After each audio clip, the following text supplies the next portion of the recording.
Baik, teman-teman sekalian, sebelum kita membahas pengisian DRH item per item, ada baiknya kita mengetahui sedikitnya ada 6 informasi yang penting sebagai dasar bagi kita untuk pengisian DRH. Apa saja itu? Yang pertama, yang menjadi acuan atau patokan dari penulisan SK CPNS teman-teman adalah ijazah yang teman-teman miliki. Karena itu pastikan nama teman-teman, tempat tanggal lahir dan tahun lahirnya benar dan tidak salah. Kalau salah bagaimana Pak? Kalau salah teman-teman datang ke kampus, minta surat keterangan dari kampus, mungkin ditandatangani dekan atau rektor. Itu bisa saja. Misalnya nama saya hurufnya salah Pak satu, atau mungkin nama saya tidak pakai spasi tapi di ijazah dibuat pakai spasi. Minta surat keterangan ke kampus bahwa nama yang tersebut di bawah ini, nama ini sebenarnya yang tertulis seharusnya adalah ini, atau di ijazah tertulis tempat tanggal lahirnya ini yang seharusnya adalah ini. Nah, itu menjadi pegangan bagi teman-teman karena kita tidak ada bisa mengupload ijazah lagi karena ijazah sudah ada, maka itu menjadi pegangan bagi teman-teman untuk mengisi DRH. Jadi nanti di DRH teman-teman buat yang betulnya sehingga penulisan SK CPNS teman-teman menjadi betul. Karena kalau penulisan SK itu salah nanti susah untuk merubahnya lagi dan sulit, dan itu akan terus berkepanjangan menjadi salah. Itu yang pertama. Yang kedua, cantumkan hanya ijazah yang teman-teman gunakan untuk melamar saat melamar CPNS. Misalnya teman-teman punya ijazah S2, tapi teman-teman kan melamar pakai ijazah S1. Karena itu cantumkan hanya ijazah S1 saja di data DRH-nya. Lalu kapan Pak ijazah S2 kami bisa dipakai? Nanti ketika teman-teman sudah lulus PNS 100%.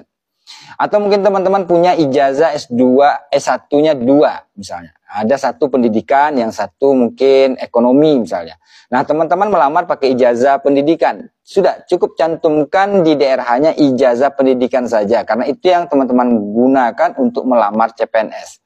Kalau nanti teman-teman ingin agar gelar S1 ekonominya dicantumkan juga di dalam SK-nya, diurus nanti setelah teman-teman menjadi PNS 100%. Itu yang kedua.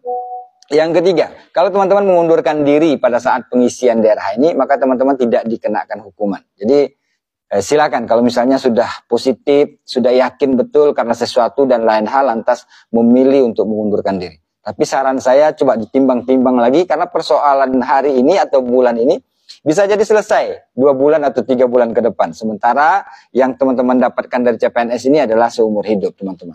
Jadi coba dipertimbangkan lagi. Tapi kalau teman-teman mengundurkan diri saat pengisian DRH ini, teman-teman tidak kena hukuman.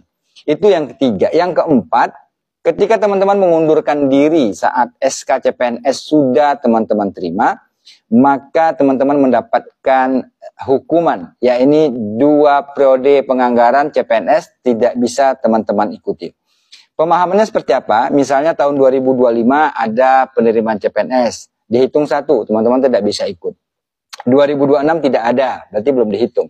2027 ada penerimaan CPNS, berarti dihitung 2. Berarti 2025 tidak bisa ikut, 2027 tidak bisa ikut, baru nanti pada tahun 2028 dan seterusnya teman-teman bisa ikut. Itu yang keempat. Yang kelima, SKCK dapat digunakan minimal 3 bulan dari masa sekarang. Jadi kalau teman-teman sudah mengurus SKCK sebelum-sebelum ini, dan itu masih berlaku, silahkan dipakai. Yang penting usahakan bahwa di dalam keterangan dari SKCK itu ada untuk mengurus administrasi CPNS. Itu yang kelima. Yang keenam adalah foto, ijazah, transkrip nilai itu tidak usah diupload lagi karena sudah ada pada saat teman-teman melamar kemarin. Itu saja informasi yang penting yang harus kita ketahui sebelum kita mengisi DRH. Nanti setelah ini kita akan bahas DRH item per item. Terima kasih.